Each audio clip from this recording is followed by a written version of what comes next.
Well, it's sort of a long story. I grew up in Arkansas, in Little Rock, and of course grew up in a very strong religious family. And the music that was associated with my church, the music associated with, you know, being in a segregated community in the 1950s and so forth.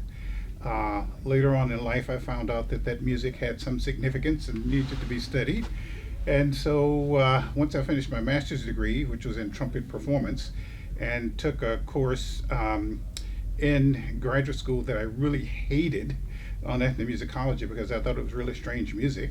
And then when I was forced to teach a course called Man and His Music, couldn't get away with that anymore, and had to teach a section on non-Western music, I returned to those various game songs and religious hymns and gospel music that I enjoyed as a kid, and all of a sudden it had great significance.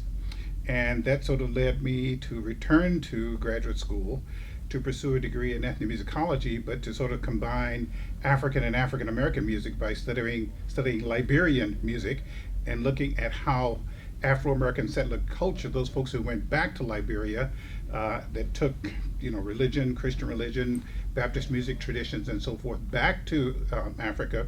I wanted to know what impact that had on a coastal indigenous group, and in that case, it was the Vai of Liberia. And so, when I was in graduate school, I wrote a proposal as a part of a course requirement, floated the proposal, got the money to go, and lo and behold, I was in Liberia a year later, studying the effect of Afro-American settler music on music of the Vai of Liberia. Well, I did my master's study in trumpet performance at the University of Nebraska and taught for 3 years at Edinburgh University, and then went back to graduate school at the University of Minnesota, okay, where I studied with Alan Kagan and Jonas Riddell.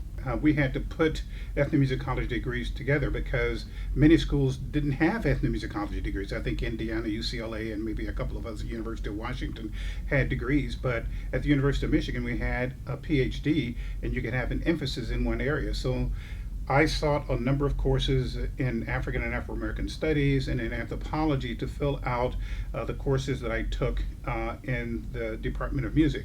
And so it was basically an interdisciplinary degree with a strong emphasis on ethnomusicology and the music of Africa. Well, because I found out that there had been very, very little study among the Vai in Liberia, my dissertation was basically music ethnography. I took the theoretical orientation of Alan Merriam, which was in vogue at the time, and just did a study of musicians, use and functions of musical instruments, the dynamics or the musical change, all those things that Merriam talked about in the anthropology of music. And I pretty much based my dissertation on that, along with some music analyses, types of chapters that were influenced by Kolinsky. Mine is a different kind of career because after I finished my degree at the University of Minnesota, I took a job at the University of California, Santa Barbara, and I taught in African Studies, Black Studies department, and the music department. Later on, when we started a graduate degree in ethnomusicology, I moved full-time into the music department. 4 or 5 years later, I was tapped to become the dean of undergraduate affairs and honors at Santa Barbara, and that set the stage for sort of a 26-year career in music administration. I'm sorry, academic administration. I left the University of California in 1993 and spent the last 26 years at the University of Michigan. And my post there was Senior Vice Provost for Academic Affairs. So I took a turn, even though I continued to come to the conferences and do my research. My emphasis was to make sure that, and my administrative focus was to make sure that our faculties were much more diverse than they were.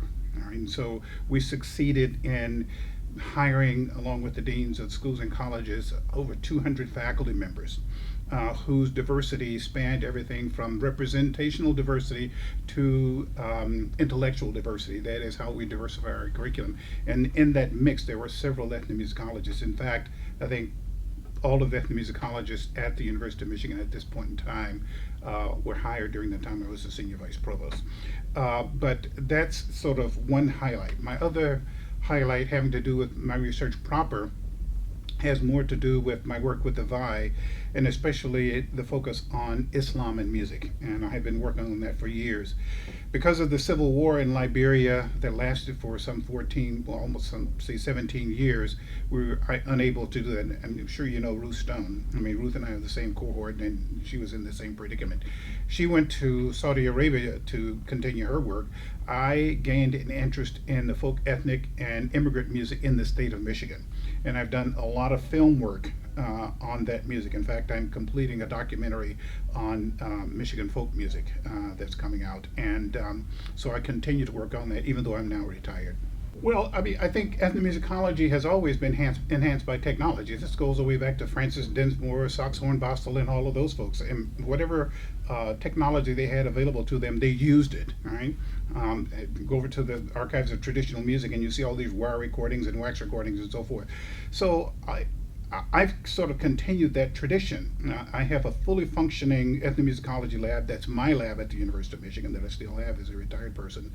And that's always been a part of what we do. And my approach to this is that I saw some absolutely fantastic, I mean, extraordinary things happening during my field work. My students can't see that, all right? So how do you, what's the next step in terms of capturing what you see in the field? And that's on video, okay? And video, of course, has its limitations as well. But I found that film really does enhance ethnomusicology. You know, just to give you an example.